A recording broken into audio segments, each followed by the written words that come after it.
In today's video, I'm going to teach you how to log in GoodDay. Let's get started by opening your web browser. This can be any browser you're comfortable with, like Chrome, Edge, or Firefox. In the address bar at the top, type GoodDay and press enter. This will bring you to a search results page. Look for the official GoodDay website in the results. It should clearly mention GoodDay as a work or productivity platform.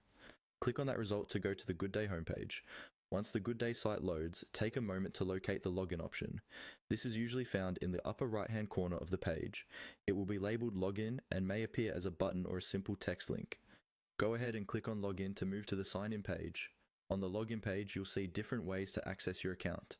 In this video, we're going to focus on signing in with Google, which is often the quickest and easiest method if your GoodDay account is connected to your Google email. Look for the button that says sign in with Google. It usually includes the Google logo, making it easy to spot. Click on that button.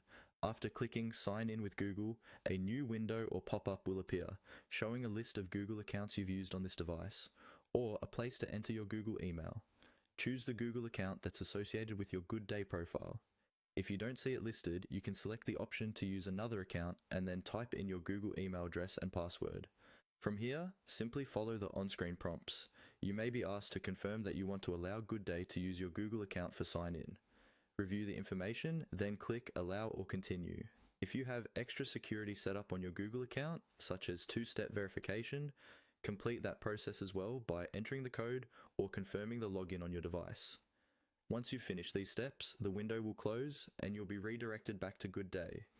You should now be logged in and taken to your workspace or dashboard.